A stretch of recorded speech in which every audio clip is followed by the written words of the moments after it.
I found myself drawn to the issue of homelessness initially because of questions I was asking myself that I didn't really have a good answer for, to do with my reaction to homeless people on the street or wherever. And I caught myself, as it were, almost thinking of them as in some sort of separate class of human beings.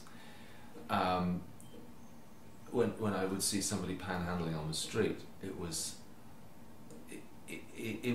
suddenly they were in a separate category. They were homeless folk, and then a whole set of sort of preconceived ideas started to occur.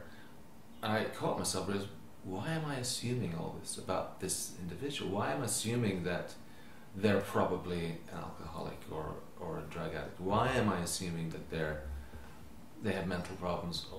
Why am I assuming that they maybe don't want to work? All these thoughts, and I realized that I was kind of suffering from a lazy-minded attitude to homeless people and to the homeless problem.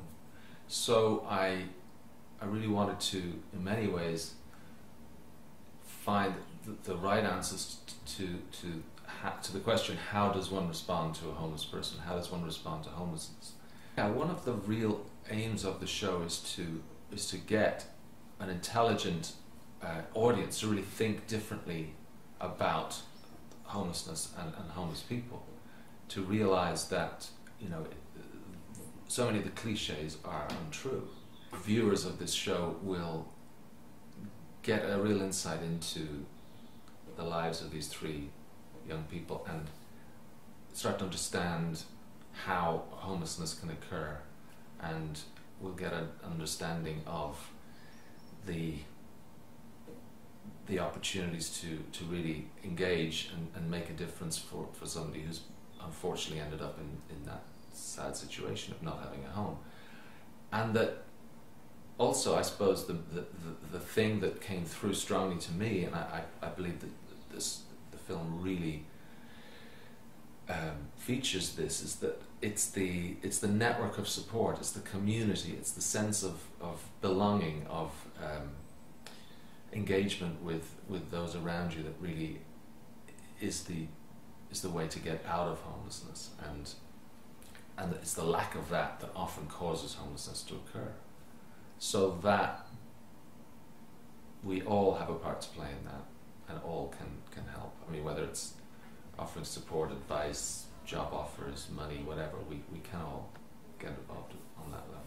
You know, when we were planning the soundtrack, we realized that I wasn't to be trusted because I was so tied up in other things, and that they were going to need music, and I probably wasn't going to be around to create it. So I wrote the song No Home Like Place.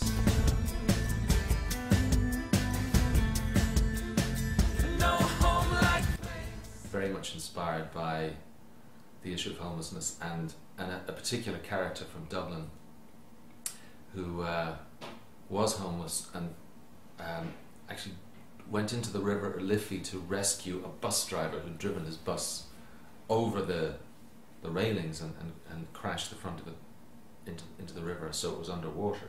He and another passerby climbed down through the bus and dragged him out and saved his life.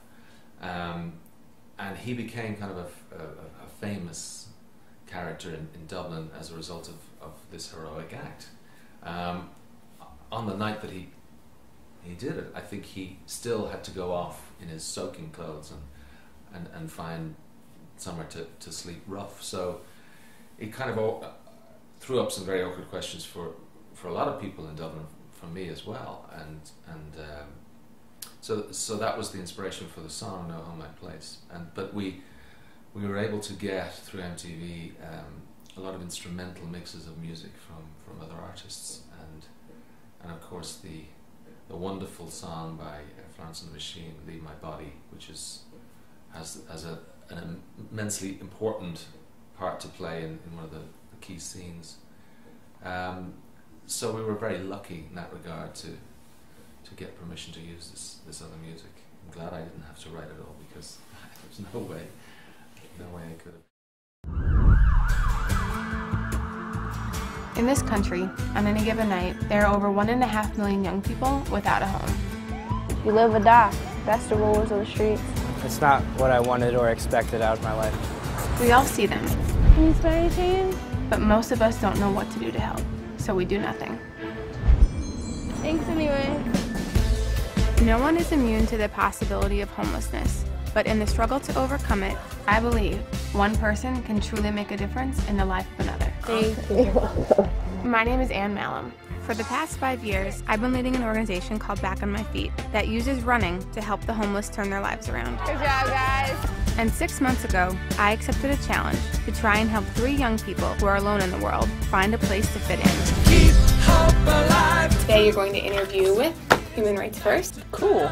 In your darkest fears. I hope that along the way, you'll get a better understanding of how young people like Ava, Rob, and Nancy wind up living on the streets, and see how hard it is to find a place you belong when you have no home. Wear you out when you think that there's some disgrace to find yourself with no home-like place. There are no quick fixes for homelessness, but you might be surprised at what can happen when someone who really needs it gets a break.